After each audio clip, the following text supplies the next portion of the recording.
DJ Kanchan Raj.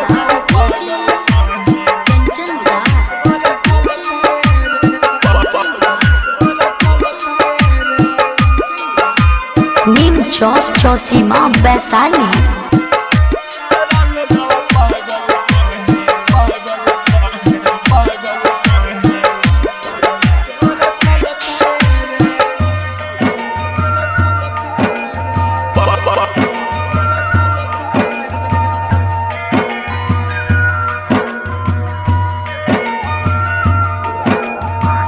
तोरे चक्कर में हमार देह जाता गलत रे, तोरे चक्कर में हमार देह जाता गलत रे। सारा लोगवा पागल कहे पगली तोरा चलते रे, सारा लोगवा पागल कहे पगली तोरा चलते रे।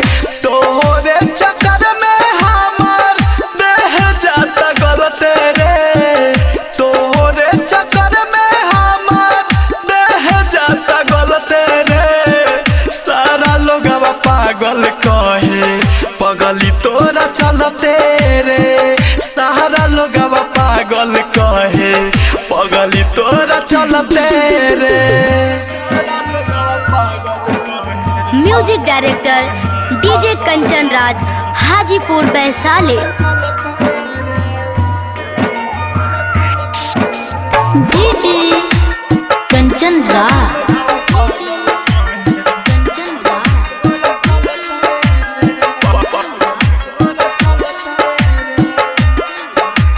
नीम चौक चौसीमा वैशाली।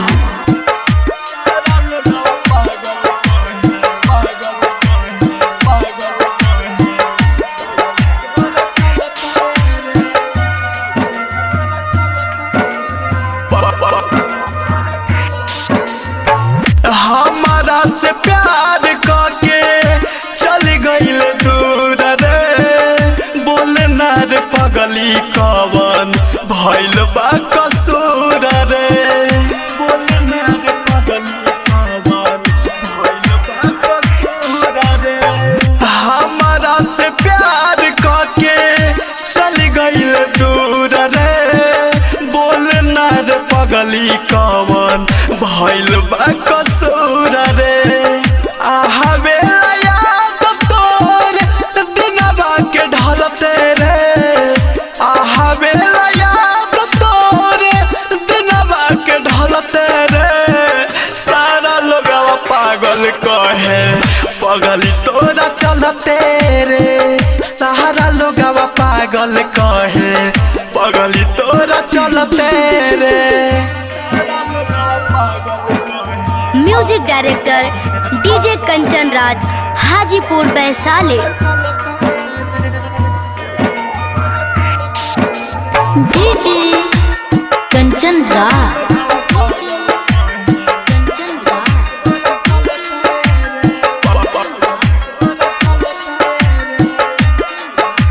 नीम चौक चौसीमा वैशाली।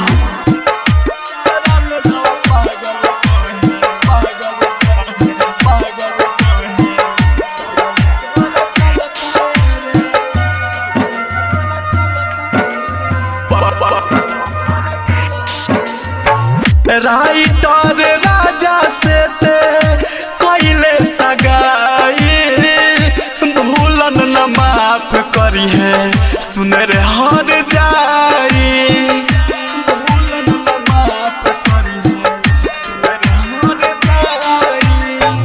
अवधेश राबी से कइले सगाई, मुन्ना न माफ करी है सुन रे हर जाई।